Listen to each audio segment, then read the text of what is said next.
That night began with a familiar quiet, but beneath the surface everything was on the verge of changing forever. It started like any other night, yet I had no idea that everything between us was about to shift. Looking back now, it feels like every moment before had been leading to that single point, the night that changed everything. Daniel and I had always been close, closer than most brothers. Being twins, people assumed we were the same. The same thoughts, the same habits, the same personalities. But we weren't, not really. Daniel was always the louder, bolder one, while he preferred to hang back and observe. We were mirror images in appearance, but inside it felt like we were looking through warped glass. Our parents had gone out of town for the weekend. It was supposed to be a regular Friday night, just the two of us at home. But things never stayed regular when we spent too much time together. The house felt emptier, quieter than usual. Maybe that's why the energy between us felt different that night, like there was an unspoken charge in there, something neither of us could name, but both could feel. We spent most of the evening in the living room, pretending to watch a movie.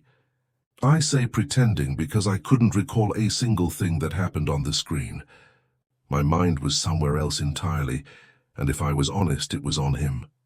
I stole glances whenever I thought he wasn't looking, but every time Arias met, it felt like he had been doing the same. He'd smile, that lopsided grin that always made it hard for me to look away. And I'd force myself back to the TV, but the tension kept building like the steady rise of a wave before it crashes. Then, out of nowhere, Daniel broke the silence. "Do you ever think about how different things could have been?" he asked, his voice low, almost hesitant. It wasn't like him to ask questions like that. Daniel wasn't the type to dwell on what-ifs or could have been. But something in his tone made me pause. "Different how?" I asked, unsure of where he was going with this. I shrugged, not meeting my eyes this time. "I don't know. Like if things between us had been different." There it was, that charge in the air, stronger now. I could feel my heartbeat quicken, though I didn't know why. I didn't even fully understand what he meant. Or maybe I did. Maybe I just didn't want to admit it. I kept my voice steady. "What do you mean by that?" Daniel didn't answer right away. He just stood up, stretched, and muttered something about getting a drink. I watched him leave the room, a strange mix of anticipation and confusion twisting inside me. When he came back, he carried 2 beers. Without a word, he handed one to me and sat back down on the couch, closer this time. I couldn't help but notice how near our knees were, almost touching, and I felt a warmth between us that hadn't been there before. I took a sip, hoping it would steady my thoughts, but it didn't. Daniel was the first to break the silence again. "We never talk about stuff, you know." "Not really." I nodded, unsure what to say. He was right. We had always been close, but there were things we never talked about. Things we danced around, but never fully faced. And now it felt like those things were right in front of us, demanding to be acknowledged. "What stuff?" I asked, playing dumb.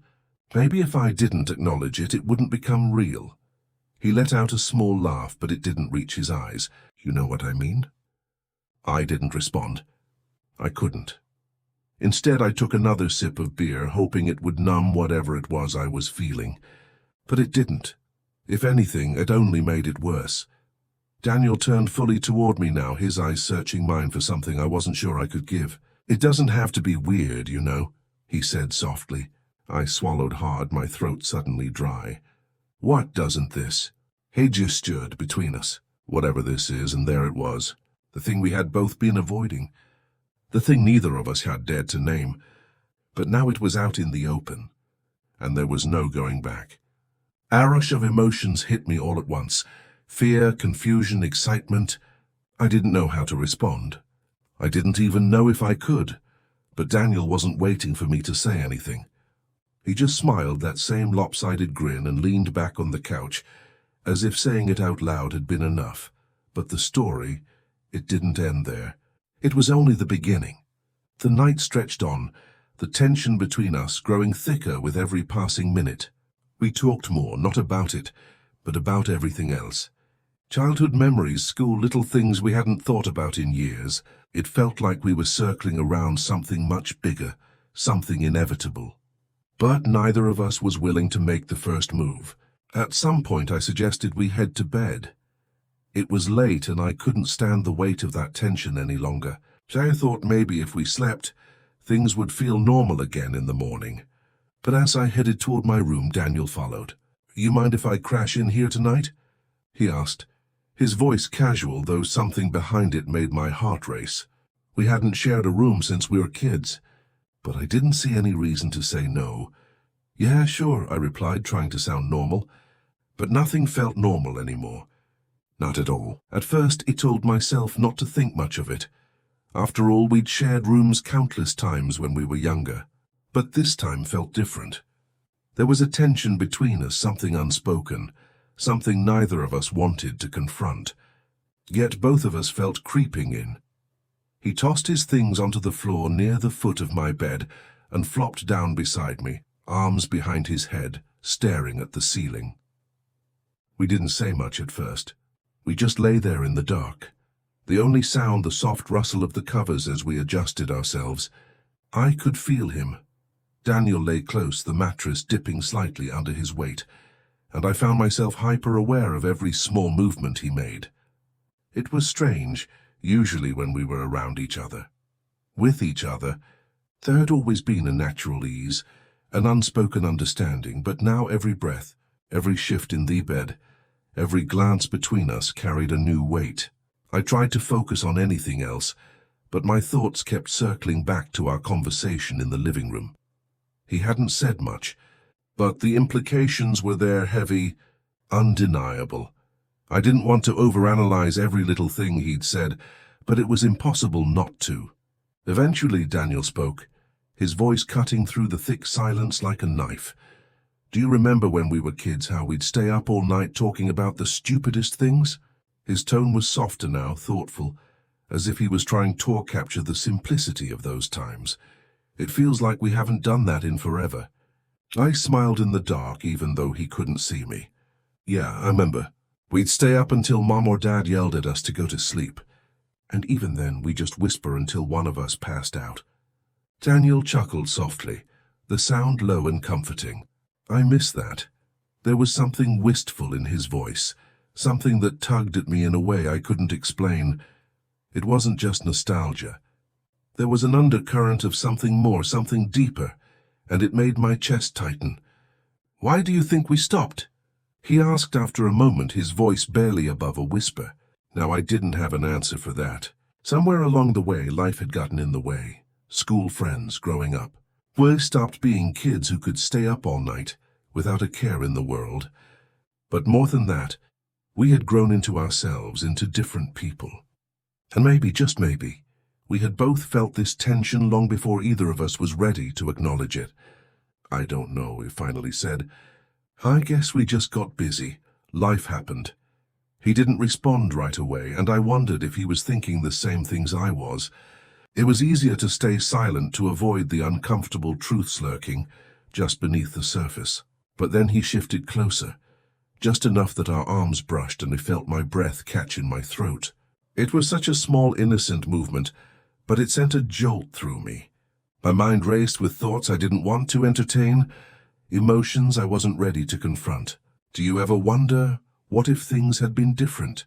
He asked quietly, his voice barely audible as if he was afraid of the answer. I stared up at the ceiling, my heart pounding in my chest. "Different how?" he hesitated, and I could feel the weight of his words hanging in the air between us. When he finally spoke again, his voice carried something I couldn't quite place. Uncertainty, maybe, or vulnerability. Like if we hadn't grown apart, if we'd stayed close, if we'd kept talking like we used to. I turned my head to look at him, but he kept his gaze fixed on the ceiling, his expression unreadable in the dim light. There was something in the way he said it, something that made me think he wasn't just talking about us as brothers. There was something more, something deeper, something I wasn't sure I was ready to confront. "Daniel, what are you trying to say?" I asked, my voice barely more than a whisper. He didn't answer right away. Instead, he finally turned his head and met my eyes. For a long moment, neither of us said anything. There was something in his gaze that made my heart race, something that made it impossible to look away. "I don't know," he said at last, his voice soft, almost uncertain. "I guess I just missed the way things used to be." His words lingered in the space between us, heavy, charged with an emotion I couldn't name. I wanted to say something, anything to break the tension that had been building all night. But now it came. Instead, we lay there in silence. The distance between us felt both vast and impossibly close. The minutes ticked by, and I could feel myself getting lost in thoughts I didn't want to have, questions I didn't want to ask. But no matter how hard I tried, I couldn't shake the feeling that something had shifted between us, something that couldn't be undone eventually. I closed my eyes, hoping that I hoped sleep would come, that it would take me away from the confusion swirling in my head, but it didn't. Instead, I lay there hyper-aware of every breath, every shift in the bed, every brush of his arm against mine. After what felt like an eternity, Daniel shifted again, turning onto his side to face me. I could feel his eyes on me, even though mine were still closed, and the weight of his gaze made my heart race. "You're not asleep, are you?" Hesked, his voice low, soft, barely more than a whisper. I opened my eyes and turned my head to meet his gaze. No Hesmeld, a small lopsided grin I'd seen 1,000 times before. But this time it felt different. More intimate somehow, me neither. There was something in the way he looked at me. Something that made me chest tighten. That made the air between us feel heavy with unspoken words. I didn't know what to do. Didn't know how to respond to the intensity in his eyes. So I did what I always did when I was uncertain. I deflected. "We should probably get some sleep," I said, my voice steadier than I felt. But Daniel didn't move. He didn't even look away. "Yeah," he agreed softly. "We should." Yet neither of us closed our eyes, neither of us turned away. Neither of us ended the night. We just stayed there side by side, the silence growing heavier with every passing second. And that's when I realized something. It wasn't just me who felt it. Daniel felt it too. That pull, that tension, that unspoken thing neither of us had words for, but both of us knew was there. It wasn't just in my head. There was more between us than either of us had admitted, and it scared me. But it also excited me in a way I didn't fully understand. Eventually, Daniel broke the silence. "I don't want things to go back to normal," he said quietly, his voice barely above a whisper. "Do you?" I stared at him, my heart pounding. I didn't know how to answer. I didn't even know what the right answer would be, but I knew one thing for certain.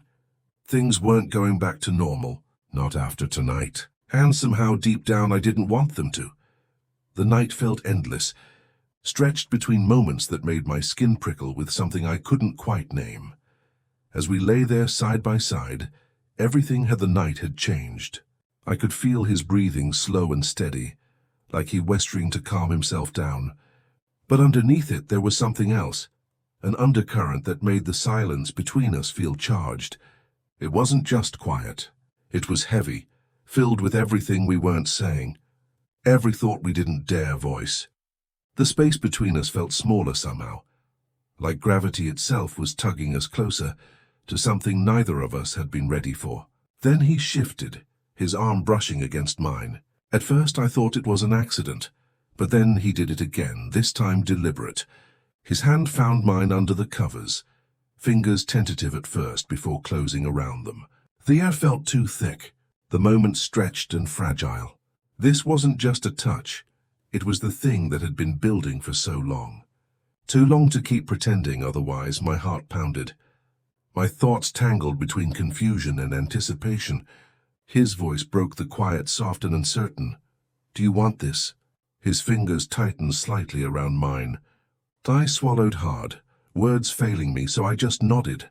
That was all he needed. He turned fully toward me, eyes searching mine. There was hesitation there, but also something deeper, something we had both been avoiding. His hand slid up my arm, slow and deliberate, testing the boundary of whatever this was. My skin prickled under his touch, a shiver running through me. I didn't move, didn't stop him. I just let the moment happen. His hand reached my jaw, tilting my head gently so our eyes met. In his gaze I saw it all. The fear, the excitement, the need. And then he leaned in. Not sudden, not rushed, but careful, like he was giving me every chance to pull away. I couldn't. I leaned into him. And when our lips finally met, it felt like the answer to a question we'd both been carrying for far too long. His lips met mine, sending a jolt of electricity through me. At first the kiss was soft, tentative, but with each passing second it deepened, more certain, more urgent. His hand slid to the back of my neck, pulling me closer, and I leaned into him, my whole body responding in ways I hadn't expected. When he pulled back slightly, his breath was warm against my lips. "Are you sure?" he whispered. I nodded, words failing me, but he could see the answer in my eyes. That was when everything shifted. "Heck," he said me again, and this time there was no hesitation, no holding back. Just us completely. Every touch carried weight. Every glance spoke louder than words. The space around us seemed to disappear, leaving only the two of us. Hearts racing, breaths uneven, a connection that felt deeper than anything I had ever known. It wasn't just about the kiss anymore. It was about trust, about finally letting go of the fears we had carried for so long. He looked at me like he was really seeing me for the first time. And in that moment I felt the same. Time blurred. The only thing that mattered was him. The closeness, the warmth, the way he made me feel alive in a way I hadn't realized I was missing. Nothing else mattered. For a long moment, we just lay there side by side, breathing heavy in the quiet. Neither of us spoke, and we didn't need to. The air between us was thick with everything left unsaid, the things that didn't need words. He was the first to move, shifting slightly, so he was lying closer to me, his arm draped casually over my side. He didn't look at me, but I could feel the weight of the moment settling over both of us. I didn't know what to say. I wasn't even sure if there was anything to say, but deep down I knew one thing. I didn't regret any of it. He turned his head, eyes searching mine, looking for something.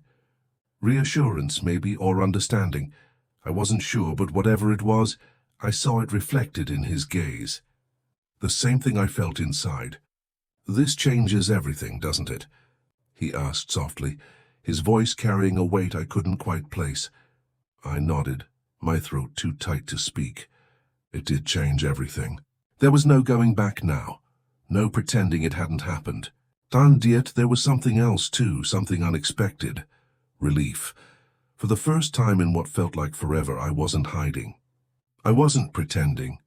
I wasn't running from the truth of what he felt or what we both felt. Morning light seeped through the curtains, casting a soft glow across the room. I blinked against the brightness, trying to shake off the lingering heaviness of sleep. For a brief moment I forgot where I was, forgot what had happened. Then reality came rushing back and my heart skipped. He was still there, close beside me, calm and steady. The sight of him stirred something deep inside. A warmth, a sense of belonging, a certainty I hadn't felt in a long time. Inside me, along with that familiar warmth, came a new emotion. Uncertainty. What now? I turned my head slightly to look at him. He was still asleep, his face relaxed and peaceful, as if the world hadn't shifted beneath our feet. For a moment, I just watched him. The rise and fall of his chest, the way his hair fell messily over his forehead. He looked the same, yet nothing felt the same. Part of me wanted to slip out of bed to create some space before he woke up, before we had to face the reality of what had happened. But another part of me, the part that had been driving everything between us, didn't want to move at all. I wanted to stay there in the quiet, in the safety of the moment before the world intruded. I couldn't avoid it forever. He would wake soon, and we'd have to talk to figure out what came next. Daniel stirred beside me. His eyes fluttered open, still caught somewhere between sleep and wakefulness. Then his gaze found mine, and I saw at the moment it all clicked into place for him. His expression softened, and a small smile tugged at the corners of his mouth. "Morning," he said, his voice rough with sleep. "Morning," I replied, trying to keep my voice steady, though my heart was racing. We lay there for a moment, neither of us speaking. The silence wasn't uncomfortable. It was charged with everything that had happened the night before, everything that still needed to be said. Daniel shifted, propping himself up on one elbow to look at me more closely. There was something different in his eyes, something deeper, more serious. "You okay?" he asked, his voice softer now, filled with concern. He nodded, though I wasn't sure how to answer. I was okay in the sense that nothing felt wrong, but I wasn't sure what to do with the storm of emotions swirling inside me. "I don't regret it," Daniel said, breaking the silence. His words were quiet but firm, as if he needed to say them, needed to make them real. I knew. I turned to face him fully, searching his eyes for any trace of doubt or hesitation. There was none. He was being honest, brutally, beautifully honest. I don't either, I admitted, surprising even myself. Despite the confusion, despite the uncertainty, I didn't regret what had happened. Not one bit. Daniel's smile widened slightly, and the tension in the room eased just a little. He reached out, brushing a strand of hair from my forehead in a gesture so intimate, so familiar that my chest ached. "What does this mean?" I asked quietly, the question burning in the back of my mind since we'd woken up. Daniel's expression shifted, becoming more serious. "I don't know," he admitted after a moment, "but I don't want to act like nothing's changed." His words echoed my own unspoken thoughts. I didn't want to go back to the way things were before. I didn't want to erase the connection we'd found. But I also didn't know how to move forward from here. "It's complicated," I whispered. "I know," Daniel replied, his hand still resting lightly against my face, "but we can figure it out together." There was something so simple, so honest in his words, that the weight on my chest eased just a little. Maybe we didn't need all the answers right now. Maybe it was enough that we both knew what we wanted from each other, for each other. For a moment we just lay there staring at one another, letting the silence speak for us.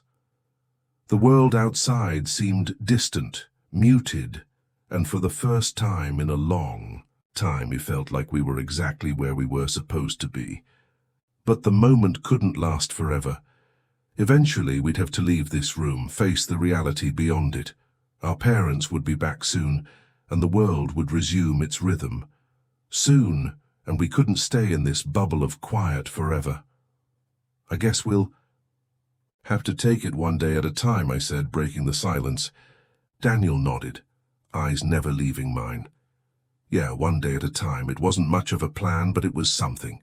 It was a start. As the day went on, we fell into an easy rhythm, as if nothing had changed, but everything had. Every look, every gesture, every small touch felt charged with a new kind of intensity. I noticed how much closer we stayed to each other, how naturally we gravitated toward one another. By evening I felt strangely at peace.